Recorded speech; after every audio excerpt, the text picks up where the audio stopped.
제가 그 슬라이드를 공유할게요. 음. 우리 제 슬라이드가 보이시면 우리 송지연 리더님께서 손 한번 들어 주세요. 네, 감사합니다. 저도 요즘 눈이 안 좋아져 가지고 돋보기를 쓰는 그래서 안경을 좀 쓰고 하겠습니다. 오늘 먼저 제 소개를 잠시 드리면요. 저는 한국 아메이 조해라고 합니다. 저는 어 한국 아메이의 R&D 연구개발부와 그리고 글로벌 R&D의 일부 조직을 맡아서 제가 운영을 하고 있고요. 먼저 무엇보다도 이렇게 초대해 주셔서 너무너무 감사드립니다. 자, 그러면 오늘은 제가 전반적인 이 한국 아메이 그리고 글로벌 아메이의 이런 R&D는 어떤 일들을 하고 있는지 그런 부분에 대해서 쪼끔 소개해 드릴 거고요. 제가 사실은 예상 질문을 먼저 받아 봤는데요. 앞으로 다가올 제품들에 대해서 되게 많이 궁금하시잖아요. 네, 안타깝지만은 그 부분은 또 회사에서 어 좀 때가 되면은 한다고 해 가지고 그 부분은 제가 쪼끔 오늘 포함은 못 시켰지만은 그럼에도 불구하고 저희가 어떤 방향으로 가고 있는지 그런 부분에 대해서 잠시 소개해 드릴 거고요.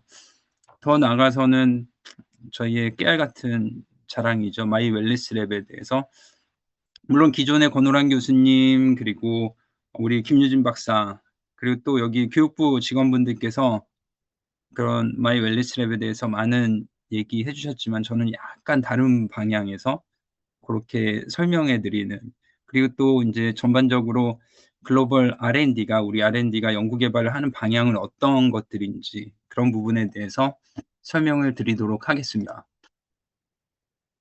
어 일단 아메이라는 기업 자체가 지난 65년 동안 이런 헬스 앤 웰빙이라는 기업으로 활동을 해 오면서 저희들이 추구하는 거는 되게 어떻게 보면은 쪼끔 궁극적인 목표라고 할 수 있죠. 그것은 사람들이 더 나은 그리고 더 건강한 삶을 영위할 수 있도록 돕는 일을 한다라는 자긍심을 가지고 열심히 업무를 하고 있습니다. 저는 아직 이 65 년을 다 채우지는 못했지만은 참고로 저는 16 년째 이런 일들을 하고 있는 거에 대해서 굉장히 자부심을 가지고 있습니다.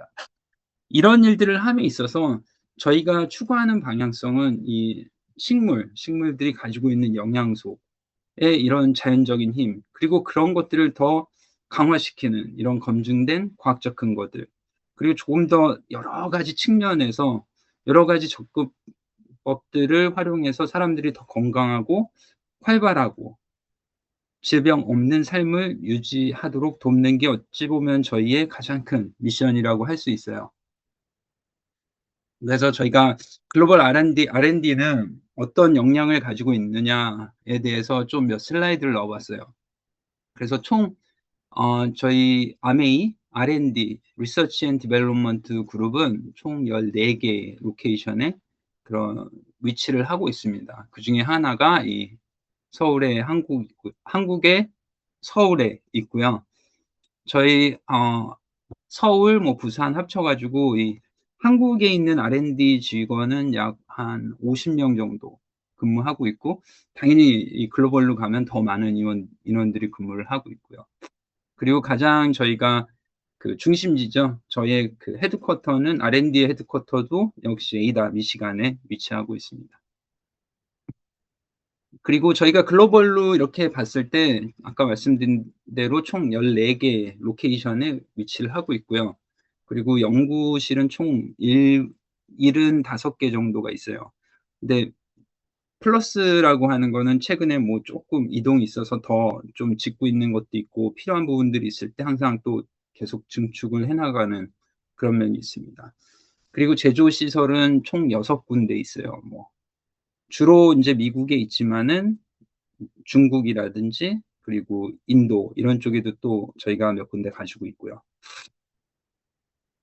그리고 어 저희가 이런 어떤 그 원료라든지 기술의 발견부터 제품 개발까지 하는데 사실은 제가 여기다 넣은 그 프로세스는 총 13 가지밖에 안 되지만은 사실은 굉장히 많은 프로세스대로 제품을 개발을 하고 있고, 그중에 또 우리가 강점을 가지고 있는 것이 여기 나와 있는 부분들인데요. 먼저 이 농업을 함에 있어서 종자부터 말 그대로 씨앗에 대한 연구부터 그 씨앗이 자라는 토양까지 연구할 수 있는 그런 농업에 관련된 전반적인 연구에 대한 강점을 가지고 있고요.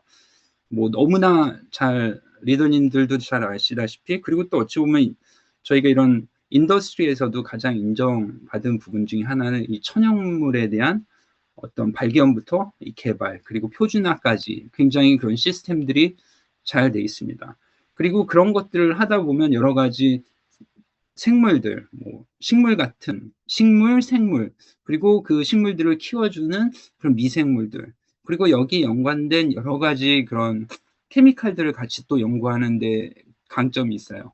그래서 예전에도 아마 리더님들 기억나시는지 모르겠지만 뭐 아메이의 이런 바이오 어세이에 대한 그런 강점들 여러 가지 그 동영상을 통해서 아마 보신 적이 있으실 거예요.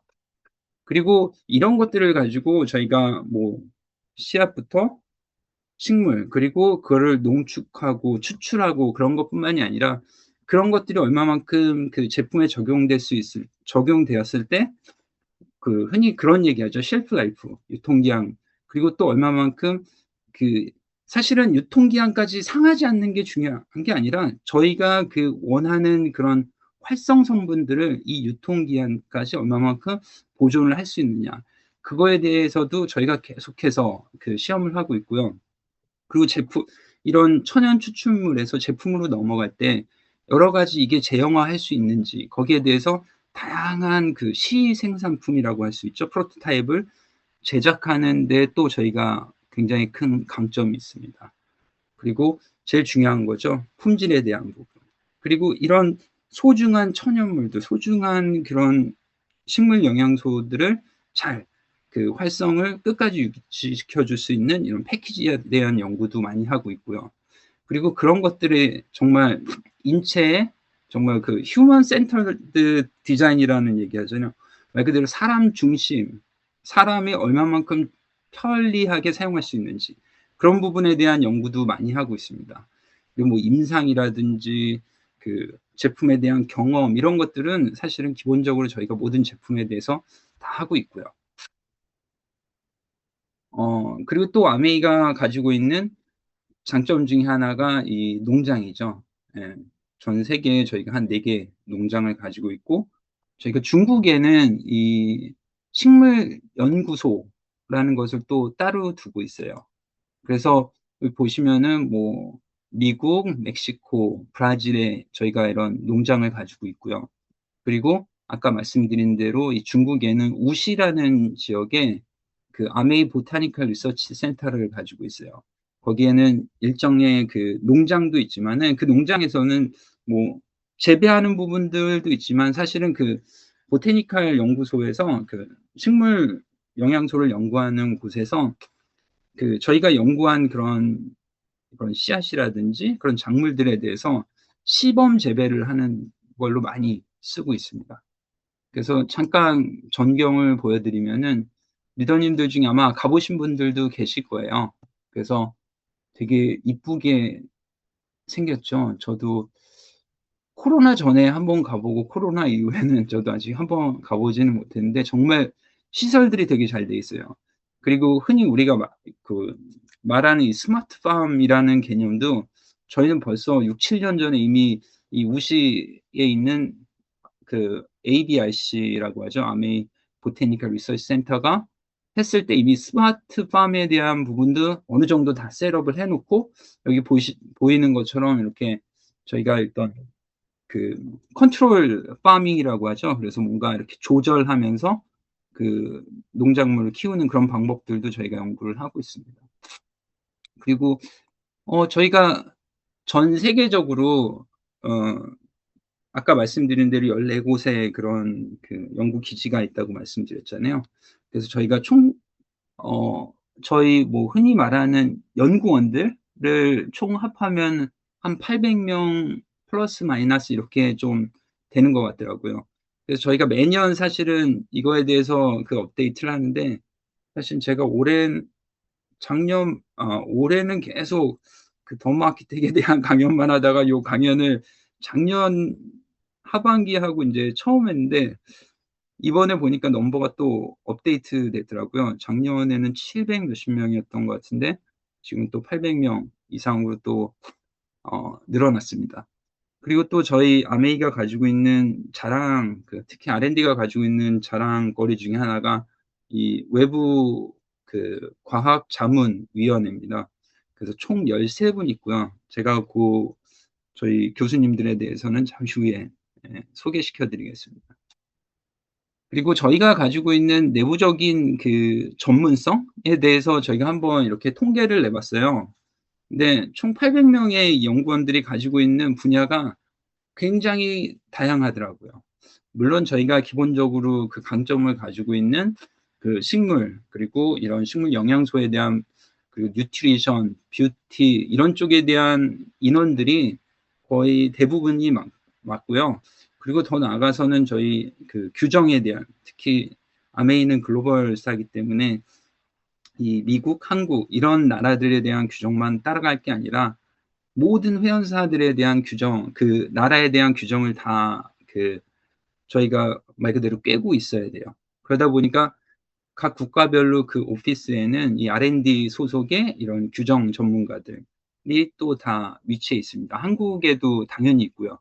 그래서 특히 인제 저희 장점 중에 하나가 이 규정인데, 식약처에서도 어떤 그런 그 글로벌 레귤레이션을 고려해 가지고 뭔가 한국의 규정을 만들 때 아메이에도 자문을 받기도 합니다. 그러면 저희가 또 다른 나라에 있는 이런 규정까지도 같이 저희가 수집을 해서 식약처랑 국내 규정 만드는 데도 많은 도움을 드리는 경우도 있어요. 그리고 제일 중요한 것 중에 하나는 제품에 대한 안전성이죠. 그래서 저희는 이런 그 독성학에 대한 전문성도 가지고 있고, 뭐 디바이스, 저희 스카이라든지 그다음에 뉴이스프링 이런 디바이스, 그리고 더마 아키텍 이런 쪽에 대한 그런 엔지니어들도 다수 저희가 확보를 하고 있습니다. 그리고 더 나아가선 이런 데이터 사이언스, 애널리틱스, 그리고 최근에는 또 인제 많이 강화된 그런 리소스 중에 하나가 이런, 저희가 아무래도 제품에 대한 리서치 앤 디벨롭먼트지만은 최근에는 전반적으로 그런 뉴트리션이라든지 화장품 이런 쪽에도 여러 가지 데이터라든지 그리고 AI 그런 것들이 많이 도입되고 있기 때문에 최근에는 이런 디지털 관련된 그런 리소스도 많이 보충이 됐습니다. 그래서 저희가 내부적으로 통계를 냈을 때는 저희 R&D, 아메이 그 연구개발부에 총 최소한 100 가지에 넘는 그런 전공을 가진 인원들로 구성이 됐다라고 말씀을 드릴 수가 있고요. 어 그리고 인제 저희 과학자문위원회, 그래서 여기 보시면은 많이 보셨던 분들인데, 아이고, 이런 우리 지호셉 대표님을 제가 까먹었네요. 그래서 저희가 그 총 14 분의 그런 과학자문회 위원분들이 있고요.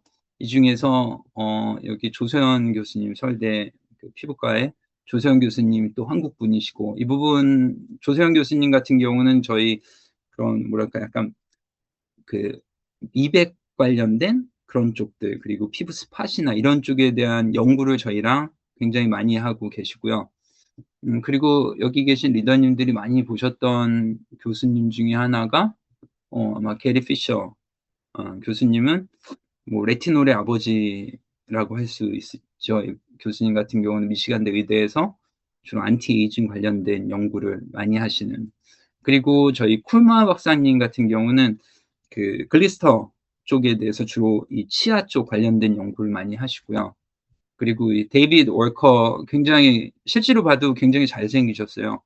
데이비드 월커 교수님 같은 경우는 유니버시티 오브 캘리포니아 대학에서 재직하시는 분인데 주로 뉴트리션 쪽에 많이 저희 리서치를 많이 하고 계십니다. 그리고 이 권오란 교수님 저희 지난 몇 년 동안 저희와 함께 마이 웰니스 랩을 같이 개발해 주시느라고 엄청 많이 고생을 해 주셨던, 그리고 또 예. 대부분 아마 고런 교수님들은 많이 보셨을 거예요. 그리고 저희가 올해부터 정식으로 그 지오색 교수님, 저는 처음 만났을 때 교수님이었는데 지금은 대표님이 돼 버렸더랬죠. 그래서 지오색 대표님이 저희 과학자문위원회에 조인을 하셨어요. 그래서 지오셋 대표님 같은 경우는 이 마이크로바이옴 쪽에 대한 전문성을 가지고 조인을 하셨습니다.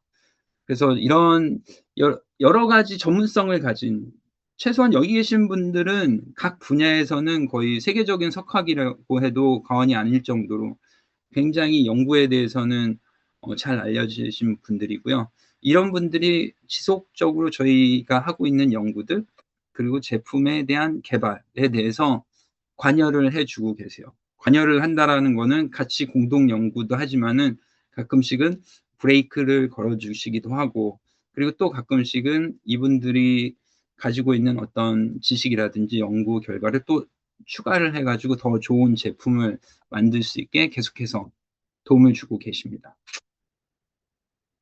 그리고 이런 제품 개발 관련된 부분뿐만이 아니라 저희가 뭐 여러 가지 활동들을 하고 있는데, 고전에 이게 소리가 들릴지 모르겠네요. 제가 아까 소리 들리시나요? 네. 그래서 저희 R&D에서 우리가 제품을 만들 때 이런 식물 추출물들을 어떻게 또 정제하고 농축하고, 그리고 또 중요한 거는 이런 것들에 대한 콤비네이션을 어떻게 해 가지고 저희가 이런 제품을 만들고 있다라는 거를 그냥 간략하게 이렇게 좀 홍보 영상으로 한번 만들어 본 비디오거든요. 이게 아마 유튜브에도 있을 거예요. 그래서 아마 찾아보시면은 찾아보실 수도 있는데, 전반적인 그런 원료를 가지고 어떻게 그 제형화를 만들어서 우리가 실험실에서는 어떻게 하는지, 그냥 전반적으로 이렇게 '아 이렇게 쟤네들이 이렇게 사는구나.' 하고 한번 봐 주시면 좋을 것 같고요. Track down every iteration in validated scientific notebooks. By the time successful combinations become a new product, they will have undergone as many as 200 unique tests and checks. At Nutrilite, every step of our scientific process is traceable, ensuring that our ingredients are pure, our formulas are safe, and our products are effective, so you can have peace of mind. 네. 어 예. 그래서 저희가 되게 얘기 많이 하는 것 중에 하나가, 혹시 지금도 그 보이시나요? 계속? 어. 왜냐면 저한테는 이게 한번 동영상이 끝났더니 한번 꺼졌다가 다시 나오게 돼 가지고, 혹시 다행히 보이신다면 다행이고요. 예. 그래서 저희가 이 제품을 개발할 때 전반적인 프로세스에 대해서 그냥 진짜 간략하게 여기 표현을 해 놨는데, 저희 내부적으로는 사실은 그 프로세스가 정말 어 어떻게 말씀드려야 될까요? 한 수백 개가 넘는 그런 프로세스가 있습니다. 그만큼 저희 리더님들이 저희한테 되게 컴플레인 많이 하시는 것 중에 하나가 아메이 너무 느린 거 아닙니까?" 근데 저는 이렇게 사실은 심플하게 도식화는 했지만은 그 사이사이 우리 흔히 말하는 이 종자를 투여하고 우리가 제품을 만들고 테스트하고 유통되기까지는 100 가지에 넘는 그런 마일스톤이 있어요.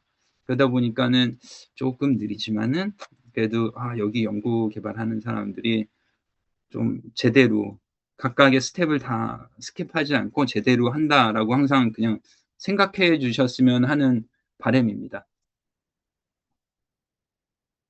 그리고 저희가 인제 제품을 개발하고 그리고 어떤 식물을 또 저희가 재배하고 추출하고 하면서 저희가 이런 얘기를 되게 많이 해요. "네 가지의 올바름은 우리는 항상 가지고 간다."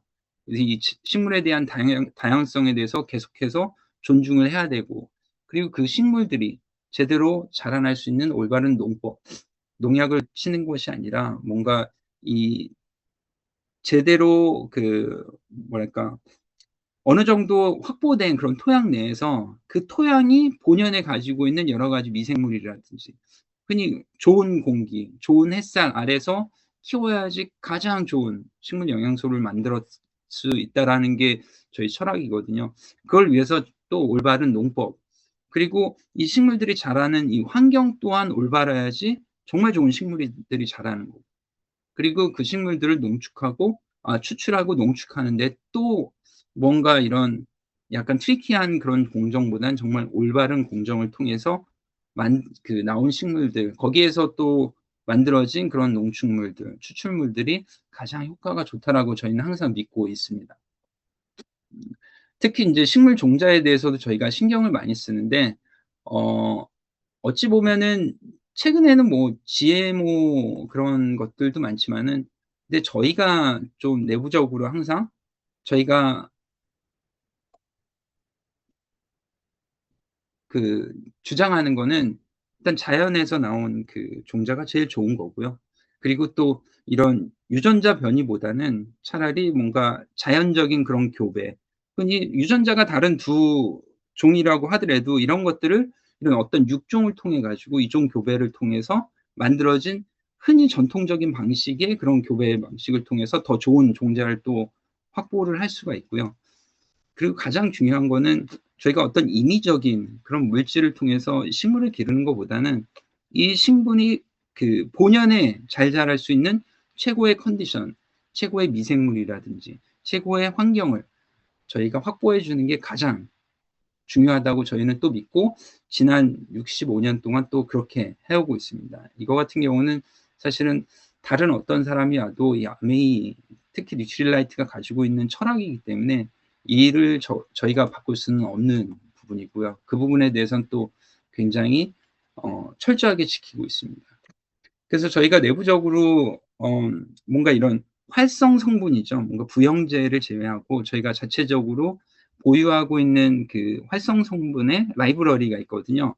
그래서 저희가 이거를 카운팅해 봤을 때 총 1,800 개의 활성 성분에 대한 보테니컬, 말 그대로 식물 추출물에 대한 라이브러리를 가지고 있고요.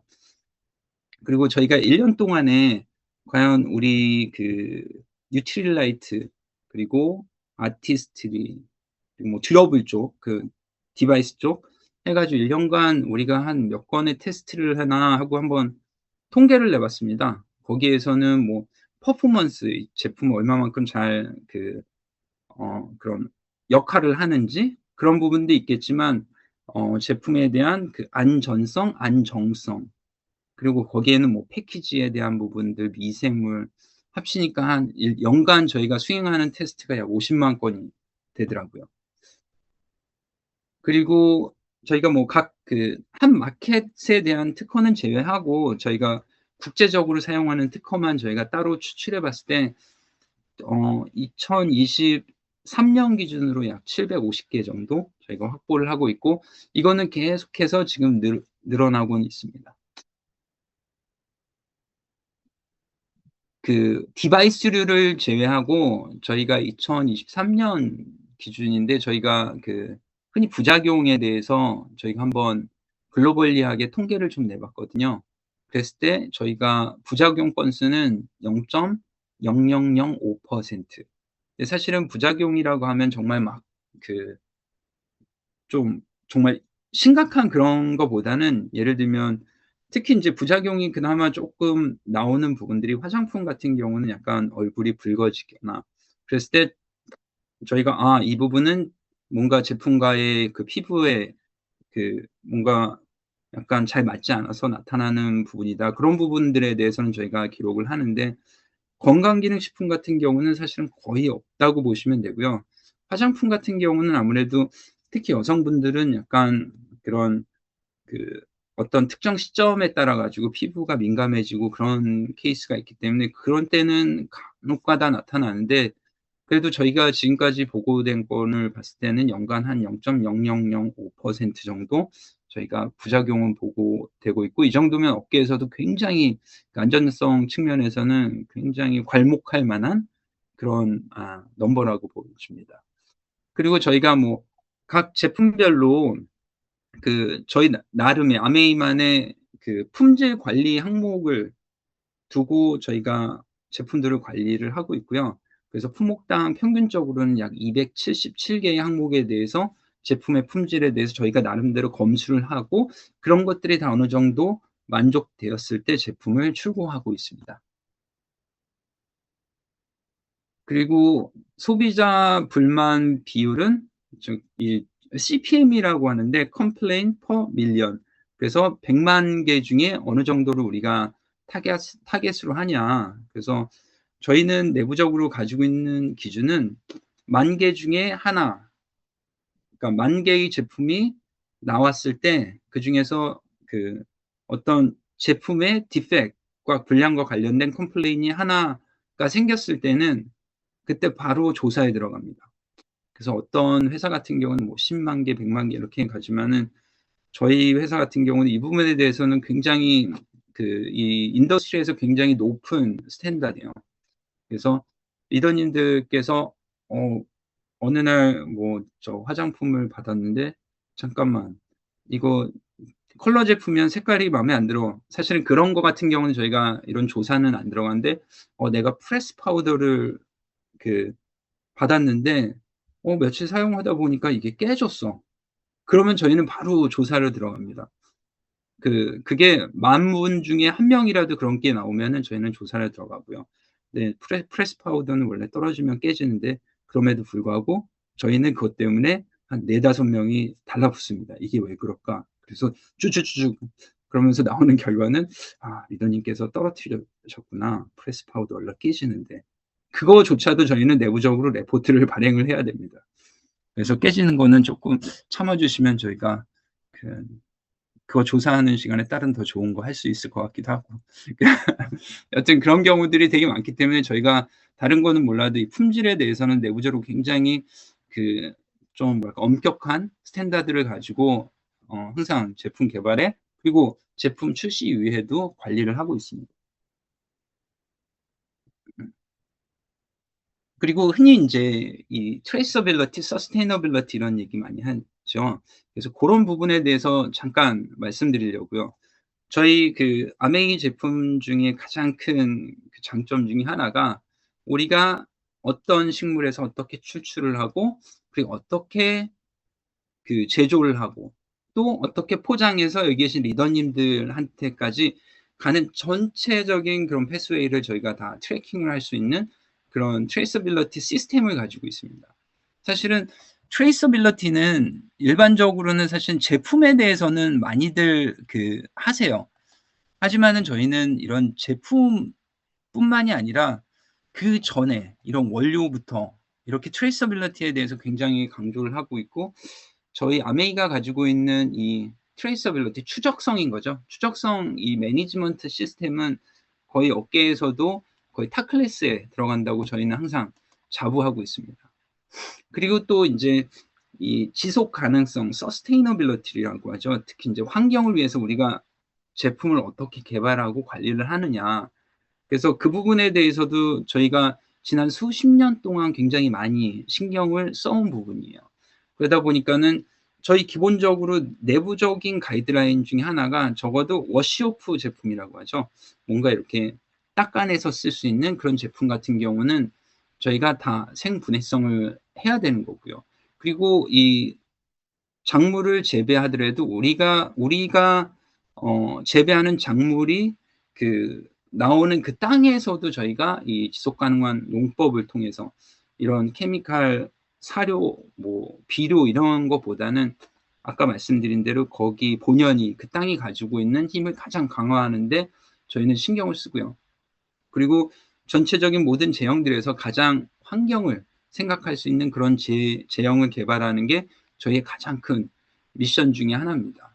그리고 뭐 노노리스트 그리고 이런 식물에 대한 추적성 또한 저희가 되게 중요하게 생각하고요. 그리고 이 환경 뭐 화장품도 그렇고 건강기능식품도 그렇고 다들 이 플라스틱 패키지에 대해서 많이 좀 환경에 대해서 생각하시잖아요.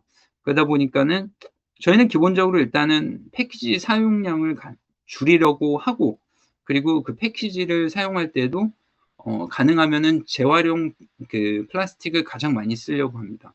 근데 리더님들 아마 들으시면은 '아 재활용이면은 이거 더 싼 거 아니야?' 근데 기본적으로 재활용 플라스틱이 사실은 원료 단가도 더 비싸고요. 그리고 제품으로 만들 때 굉장히 좀 힘들어요. 그러다 보니까는 저희가 저희 패키지 엔지니어들도 많이 있지만 가장 고생하는 부분 중에 하나가 이 재활용 플라스틱을 통해서 패키지를 만드는 겁니다. 그래서 이뿐만이 아니라 가능하면 리사이클링 할 수 있는 그런 모든 그런 프린팅이라든지 리사이클링 할 수 있는 그런 제품 구성을 만들려고 되게 많은 노력을 또 하고 있습니다. 그리고 제품뿐만이 아니라 사실은 더 중요한 거는 이 지속 가능성이 가장 중요한 거는 지구잖아요. 그래서 저희가 기본적으로 추구하는 지구를 위한 활동 중에는 아까 말씀드린 이런 토양에 대한 건강 그리고 당연히 제품인 거고요. 더 나아가서는 우리가 이런 여러 가지 연구 개발 활동이라든지 생산 활동 그리고 전반적인 회사의 오퍼레이션 관련돼서도 가능하면은 좀 인위적인 전기보다는 자연적인 전기, 풍력을 이용한 전기라든지 그런 거를 최대한 많이 쓰려고 노력은 하고 있고요. 당연히 100% 다 쓸 수는 없습니다. 그럼 너무 효율이 안 나오기 때문에. 그리고 또 저희가 전반적인 공정에서도 이 저탄소 공정을 선택해서 저희 제품뿐만이 아니라 지구, 환경에도 굉장히 긍정적인 영향을 주려고 많은 노력을 하고 있습니다. 그리고 지금부터는 제가 좀 약간 토픽을 좀 바꿔 보려고 해요. 그래서 웰니스에 대해서 저희가 최근에 그런 하고 있는 노력 중에 하나가 이 마이 웰니스 랩이잖아요. 그전에 뭐 마이 랩도 있었지만은 저는 예전에 그 제가 아메이에서 업무를 시작한 게 이 오픈 이노베이션 사이언티스트거든요. 그게 뭐냐면은 말 그대로 이런 건강기능식품, 화장품, 디바이스 이런 쪽에 대해서 앞으로 전도 유망한 기술에 대해서 굉장히 얼리단에서 찾아보고 그거를 저희 비즈니스랑 어떻게 접목을 시킬 수 있는지 그거를 하는 게 저의 업무 중에 하나였어요. 그러면서 제가 인제 팀장도 되고 부장도 되고 임원도 되다 보니까 이렇게 리더십으로 오긴 했는데 그래서 예를 들면 제가 2017 년도에 발굴했던 기술 중에 하나가 이 피마스 기술이고 그걸 통해서 저희가 2022 년에 인제 런치를 했죠. 한 5 년간의 그런 개발 기간을 지나고 저희가 2022 년도에 저희가 런치를 한 그런 케이스입니다. 그래서 제가 주로 하는 업무들은 그런 거였고요.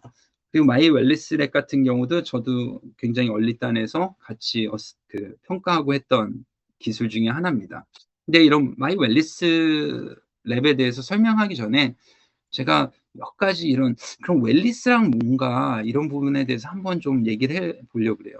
그러니까 흔히 우리가 웰니스 하면은 뭐 잘 살려고 하는 거고 그리고 이 신체에서의 웰니스는 아무래도 건강이잖아요.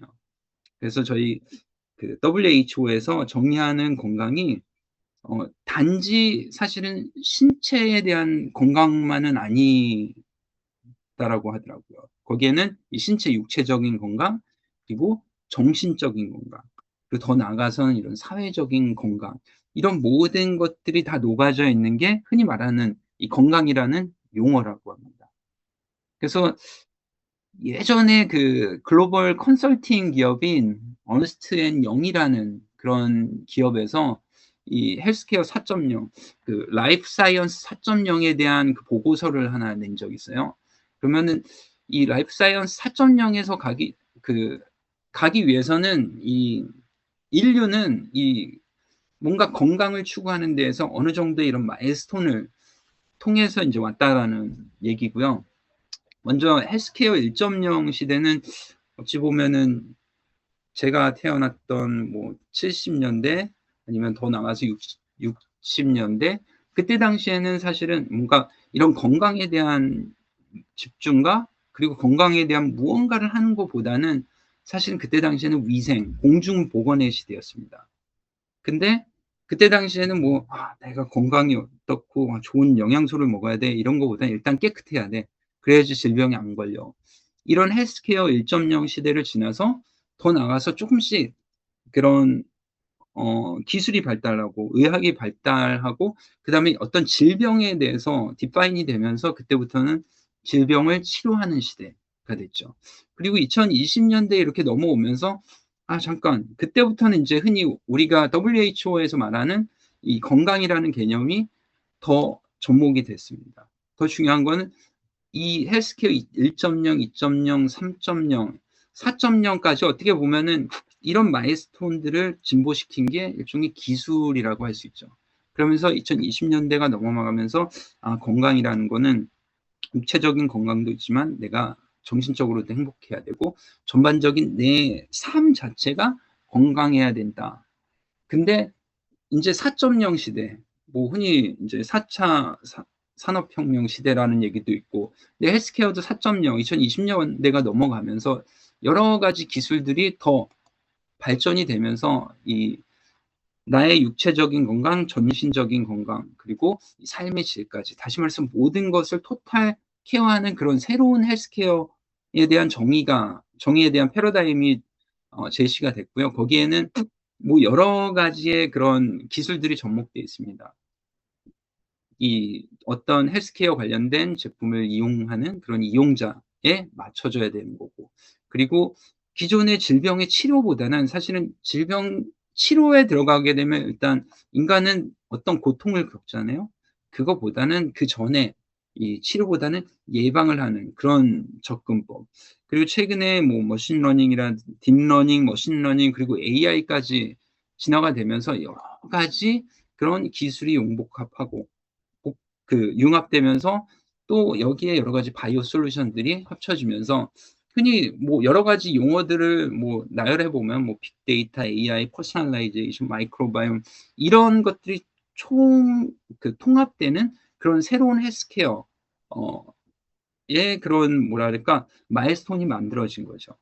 근데 이런 헬스케어의 진보에 그리고 가장 최근에 많이 대두되었던 용어 중에 하나가 어 평균화의 오류라는 그런 말들이 거의 저희가 인제 코로나를 거치고 나오면서 사람들이 기술이 발전하고 사람들이 아는 게 많아지면서 이 평균화에 대해서 사람들이 비판을 하기 시작하게 됩니다. 다시 말해서 '잠깐 이건 평균인데 이건 내가 아닌데. 나는 다른데.' 다시 말해서 이 평균이라는 거는 여러 사람들한테 보편적으로 맞을 수도 있지만은 어쩌면은 나한테는 안 맞을 수도 있다라는 거죠. 그런 이념들이 대두가 되면서 아 뭔가 나에게 맞는 나를 위한 나에게 정말 뭔가 그런 베네핏을 줄 수 있는 그런 솔루션들은 무엇일까라는 거에 대해서 굉장히 사람들이 많이 찾기 시작하죠. 근데 사실은 그런 전반적인 사회의 흐름 이외에 또 과학적으로도 굉장히 재밌는 사실들이 있어요. 어 지금 요 데이터를 보신 적이 있으신지는 모르겠는데 예전에 권오란 교수님께서도 마이 웰리스에 강연하실 때 요 데이터를 쓰신 적이 있는데 이게 사람들마다 어 각각의 이 혈당에 영향을 주는 말 그대로 당을 직접적으로 넣어 주거나 아니면 빵을 먹거나 그리고 빵에다가 버터를 같이 먹었을 때 그리고 과당을 섭취했을 때 진짜 재밌는 게 이 사람마다 이 혈액 내에 포함되어 있는 당의 양이 달라져요. 다시 말해서 어떤 음식을 섭취했을 때 가장 사람들이 생각할 때 '어 잠깐 그냥 아예 당을 집어넣었으면은 당연히 어떤 사람은 뭐 굉장히 많이 대부분의 사람들은 생각하는 게 다 '아 당이 확 올라가겠다.' 근데 여기 보시는 것처럼 어떤 사람들은 거의 올라가지도 않고 그리고 뭐 중간쯤에 좀 많지만 어떤 사람들은 다른 사람들에 비해서 뭐 한 대여섯 배까지 많이 나오는. 다시 말해서 똑같은 그런 당을 올려주는 혈당을 올려주는 음식을 먹었을 때도 사람마다 반응하는 정도가 굉장히 달라진다는 거예요. 그리고 또 하나 또 인제 영양소에 대한 거를 보여드리면은 라이코펜 잘 아시죠? 라이코펜은 주로 이런 항산화 물질이고 토마토, 수박, 당근 같은 그런 약간 적색 계통을 가진 그런 채소 과일에 많이 들어있는데, 근데 뭐 딸기나 체리는 좀 다릅니다. 딸기나 체리 같은 경우는 거기는 그 붉은색은 약간 안토시아닌이긴 한데, 수박, 뭐 당근, 토마토에는 라이코펜이 굉장히 많이 들어있어요. 그러다 보니까 이 라이코펜이 많이 들어있으면은 음식을, 예를 들면 수박 주스를 똑같이 250ml를 먹었으면은 사실은 내 혈액 내에는 당연히 250에 상응하는 라이코펜이 그 흡수가 돼야 되잖아요.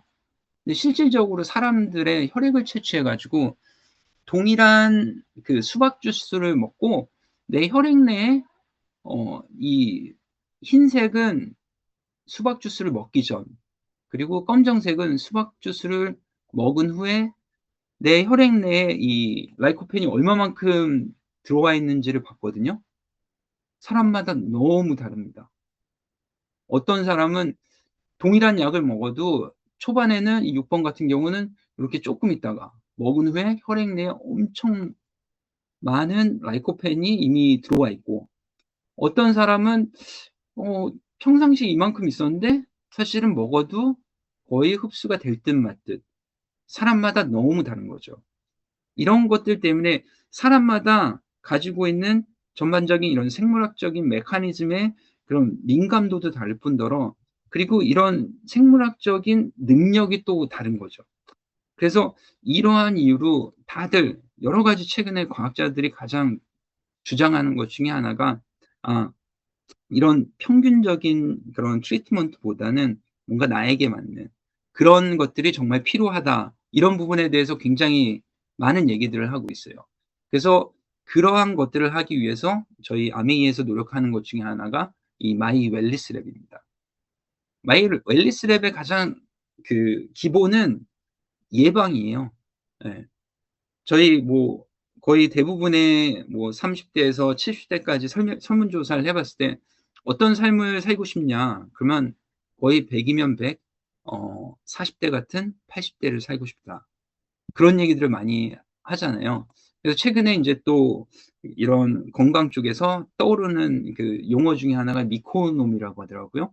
미코노미는 어 뭐랄까, 이전에 헬스케어 1.0, 2.0 시대를 사셨던 분들은 사실은 어떤 이 나에 대한 것보다는 내 가족을 위해서 뭔가를 투자하지만은, 사실은 이 미코노미 시대, 헬스케어 3.0, 4.0 시대를 살아오시는 분들은 나에게 더 많이 투자하는, 특히 흔히 우리가 말하는 100세 시대라고 하잖아요.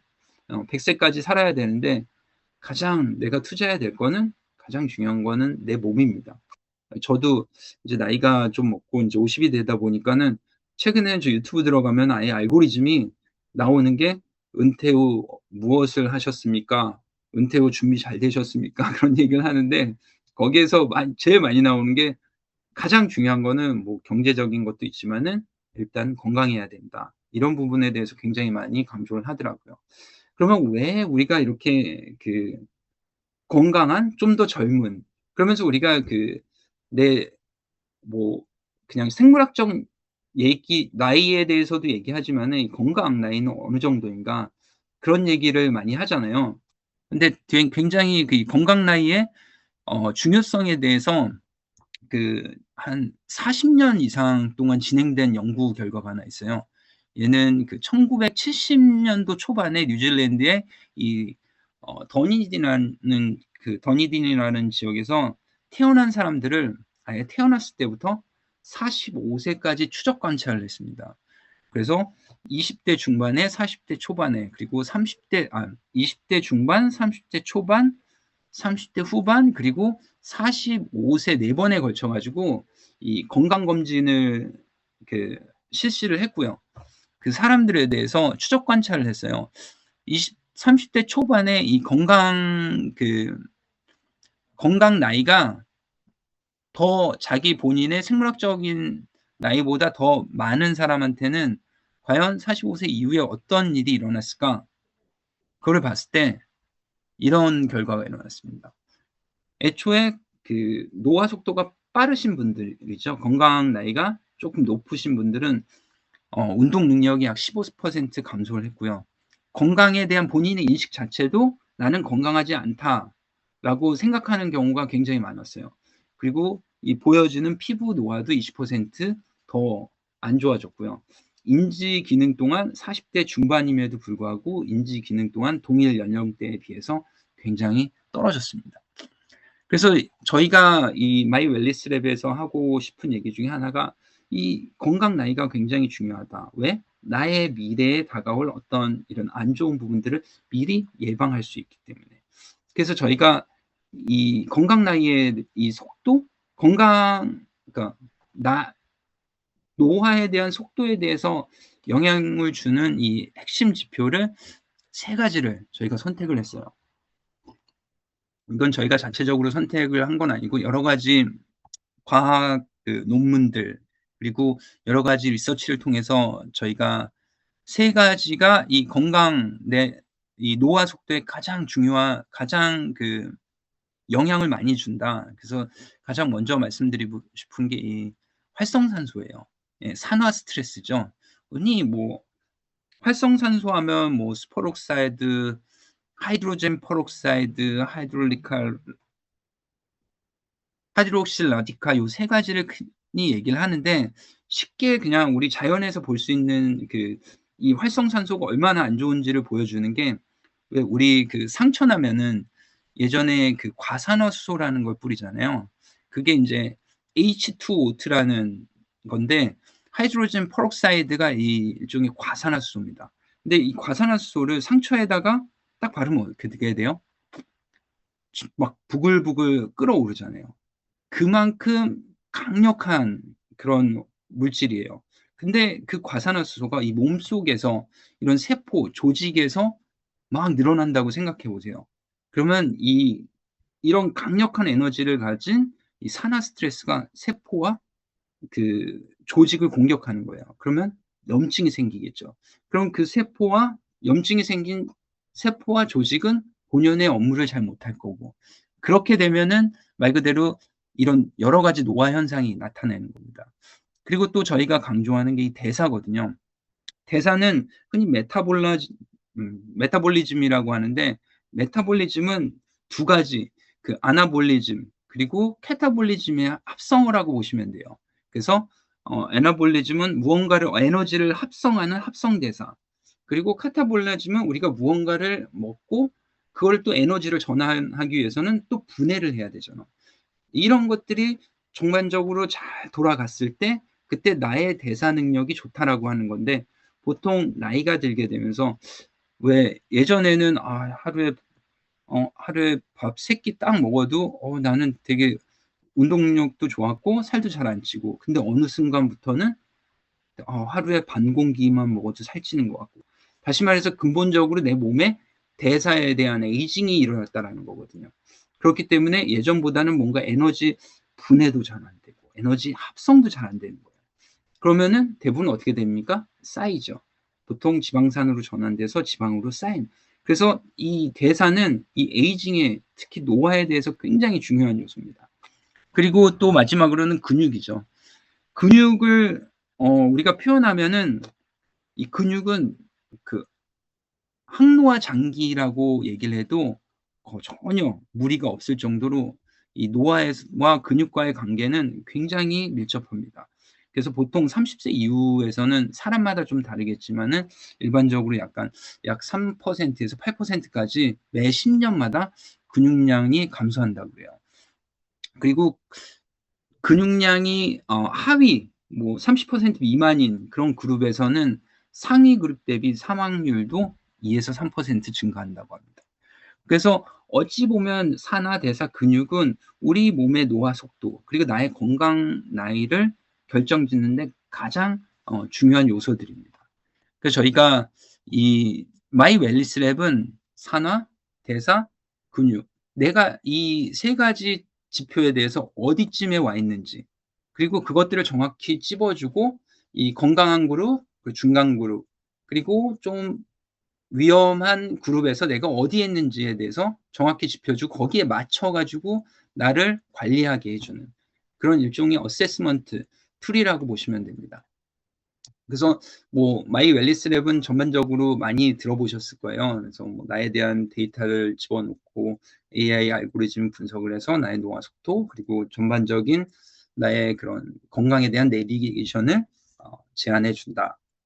그래서 저희가 이 마이 웰니스 랩을 통해서 가장 중요하게 얻어야 될 것은 일단 나에게 맞는 내 위험 요인이 어떤 거고 잠재적인 요인 위험 요인은 또 어떤 거고 그리고 거기에 필요한 영양소는 뭐고 그리고 거기에 필요한 운동은 뭐고 그리고 어떤 생활 습관을 가져야 되는지 그거를 본인이 정확하게 인지하고 거기에서 했을 때 사실은 무언가 내 건강에 대한 그런 어 개선을 가져올 수 있는 거죠. 그래서 저희가 사실은 마이 웰니스 랩에 대해서 임상 시험을 했어요. 그래서 임상 시험을 저희가 작년부터 시작해 가지고 올해 다 종료가 됐고 실질적으로 임상 시험에 대한 리포트도 나왔습니다. 근데 저희가 아직까지는 리더님들한테 임상 결과가 이렇다라고 말씀을 못 드리는 건 사실 결과가 너무 잘 나왔거든요. 근데 저희가 아직 그 논문 퍼블리시가 확정이 되지 않아 가지고 저희가 기본적으로 뭔가 리더님들한테 공유를 해줄 때는 뭔가 이런 피어 리뷰가 수행된 이런 저명한 과학 저널에 실렸을 때 저희가 그 결과를 말씀드릴 수 있는데 지금은 사실은 말씀드리기는 조금 일러 가지고 말씀을 못 드립니다. 나중에 아마 조만간에 뭐 뉴스 보도 자료도 나올 거고 그리고 저희가 논문 게재가 확정이 되면은 또 교육에도 사용할 예정이긴 합니다. 그래서 저희가 마이 웰니스 랩에서 원하는 거는 딱 이런 거예요. 저희 지금 이 데이터 같은 경우는 저 서울에서 직장을 다니는 조모 씨의 2023년에 저 신 신체 검사 그거를 토대로 저희가 한번 마이 웰니스 랩을 한번 돌려봤어요. 그랬을 때 이분이 참 그렇게 건강하지는 않고 본인 뭐 나이대로 이렇게 잘 나왔습니다. 네.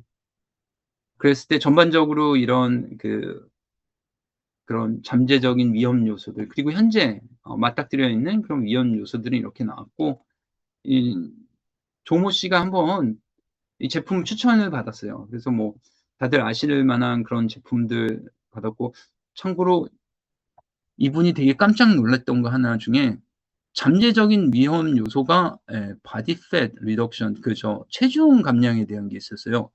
근데 이분 같은 경우는 182에 74 킬로였는데 굉장히 표준 뭐랄까 표준 체중임에도 불구하고 이런 결과가 나와서 사실은 굉장히 깜짝 놀랐어요. 왜냐면 이분은 진짜 흔히 우리가 말하는 '아 나는 물만 먹어도 살이 쪄.'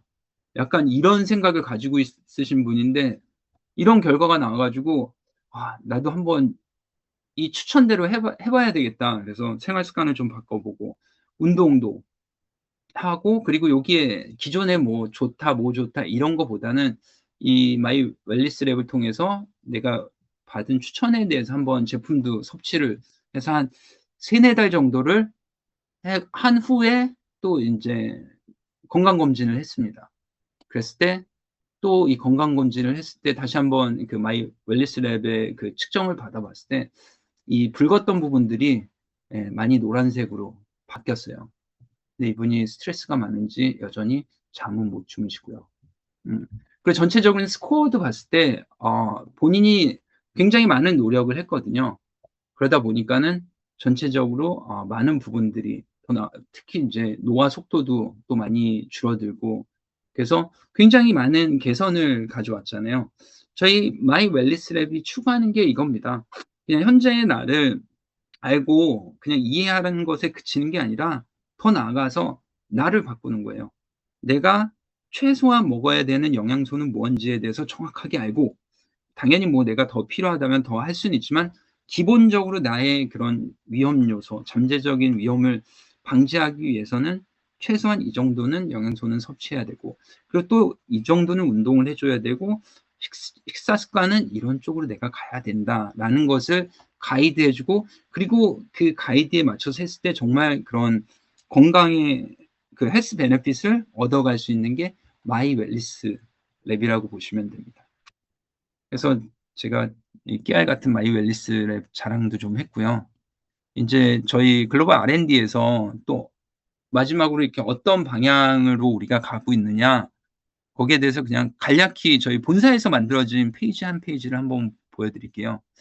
그래서 저희 그 R&D의 제품 개발 그리고 연구 개발 방향은 어찌 보면 굉장히 클리어해요. 무엇 무 무엇이든 우리가 추구하는 것들, 뭐 신체의 건강이라든지 피부의 건강 그리고 환경, 모든 것들에 대해서 가장 중심은 건강입니다. 그 기존에는 저희가 그런 용어를 많이 썼어요. 본사에서도 웨이트 로스, 웨이트 매니지먼트. 다시 말해서 그 체중을 줄이는 고 체중을 매니지만 하는 게 아니라 그런 체중을 줄이되 건강한 방법으로, 그리고 건강한 메커니즘을 통해서 체중을 줄여야 된다는 거죠. 당연히 지방은 제거하고 근육은 올릴 수 있는 그런 전반적인 모든 활동에 사실은 이 건강을 중심으로 저희가 여러 가지 그런 활동을 하고 있습니다. 그래서 제가 시간 관계상 이 모든 나뭇잎에 대해서는 설명을 못 드릴 것 같고요. 제가 4 분밖에 안 남았습니다. 그래서 제가 미리 리더님들께서 저희 조회라는 그 직원이 나오는데 어떤 부분에 대해서 궁금한지 저희 영업부에서 그 질문을 미리 받아 주셨어요. 그래서 저희가 비전 방향성 관련, 그리고 제품 혁신 관련, 그리고 기타 요 3 가지 카테고리에 대해서 질문을 주셨는데, 일단 비전 방향성 관련돼서 뭐 AI 시대 아메이가 바라보는 비전과 앞으로 집중하게 될 주요 제품이 궁금합니다.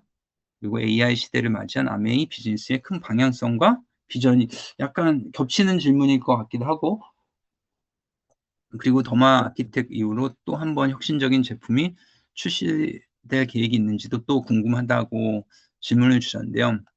먼저 내년에도 또 혁신적인 제품들이 나옵니다. 근데 인제 저희가 그 지금 상황에서는 뭐라고 말씀을 드리기는 쪼끔 힘들고, 아마 내년 초에 스프링 컨벤션에서 내년에 나오게 될 모든 혁신적인 제품들에 대해서 한 번에 다 공유가 될 거고요.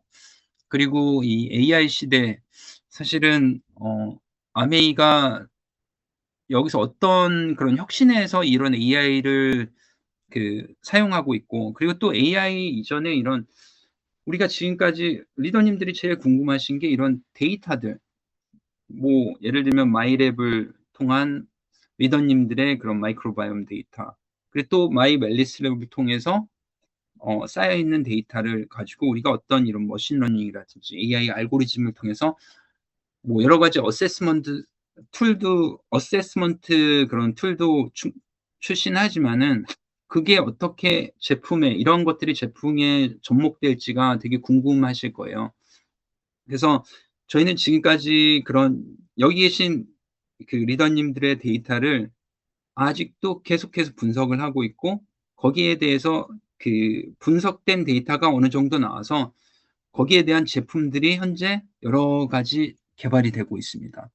물론 저희가 많은 것들을 신중하다 보니까는 쪼끔 그런 스피드가 느린 점은 있지만은, 그런 것들이 내년부터 하나 둘씩 출시가 될 거고, 그 제품들은 저는 감히 말씀드릴 수 있는 거는 리더님들에 의해서, 그리고 리더님들을 위한 정말 우리 리더님들에 맞춰진 그런 제품들이 그 데이터를 통해서 출시를 하게 될 거예요. 그래서 내년 2 월에 스프링 컨벤션에 꼭 참석해 주셔서 이 아메이에서 어떤 제품들을 출시를 하는지 한번 봐 주시면 되게 좋을 것 같고요. 그리고 제품의 안정적으로 꾸준히 제공될 수 있도록 어떤 부분을 고려하고 계신지. 제 그냥 개인적인 생각으로는 요거는 더마키텍 때문에 나온 질문이 아닐까. 그래서 더마 아키텍 같은 경우는 사실은 저희 그 R&D 내부적으로 저희는 그래요.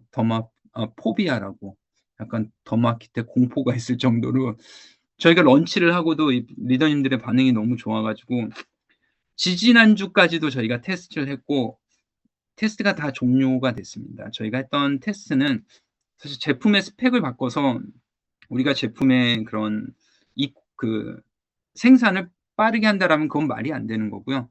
저희가 사실은 이 리드 타임이 굉장히 긴 그런 제품들에 대해서 저희가 그런 스펙은 같지만은 뭔가 이런 생산처가 좀 다른 곳들에 대해서 저희가 사실은 되게 많이 알아봤고, 그런 부품들을 갖다가 다 저희가 테스트를 했습니다. 그래서 저희가 그런 테스트들이 다 종료가 됐고, 긴 리드 타임을 짧게 단축시킬 수 있는 그런 부품처에서 한 부품을 가지고 조립을 해도 전혀 성능상 문제가 없다라는 거에 대해서 저희가 확신을 해서, 기존에는 저희가 더마 아키텍의 생산 리드 타임이 150일, 한 150일이 좀 넘습니다. 153일 뭐 하여튼 이렇게 나오는데, 저희가 거의 100일 가까이 단축을 시켰어요. 그래서 그 부품들로 저희가 생산을 시작했고요. 그래서 아마 저희가 뭐 좀 제품 수급이 많이 지연된 점은 정말 저희가 항상 리더님들께 항상 죄송하다고 고개 숙여 사과드리고 있고요. 그리고 그걸 빠르게 하기 위해서 저희가 많은 노력을 했고, 저희 생각에는 내년 1월 정도면은 아마 주문하신 모든 분들이 일단은 다 제품을 확보하실 수 있고, 물론 12월부터도 계속 나가겠지만은 내년 1월까지는 다 확보를 하시고, 또 이후에 오더되는 부분까지도 저희가 빨리 생산해서 리더님들께 빨리 전달할 수 있도록 노력하고 있습니다. 제품이 단종되는 이유와 신제품이 개발되는 계기에 대해서도 또 뭐 간략하게 설명드리면요. 제품이 단종되는 이유에 대해서는 첫 번째는 아무래도 제품의 판매량이 감소되게 되면은 최소 생산량을 못 맞추는 경우가 발생합니다. 그때 저희가 또 제품 단종에 대해서 논의를 하고요. 그리고 또 인제 어떤 부품이라든지 성분이, 정말 이 부품과 성물은 정말 크리티컬한데 이것들이 생산이 안 되는 경우에도 저희가 또 제품 단종을 하는 경우도 있고, 또 국가에 따라 좀 다르긴 하지만은 갑자기 어떤 원료라든지 부품들이 이런 어떤 이유에서인지 국가에서 금지시키는 경우가 있습니다.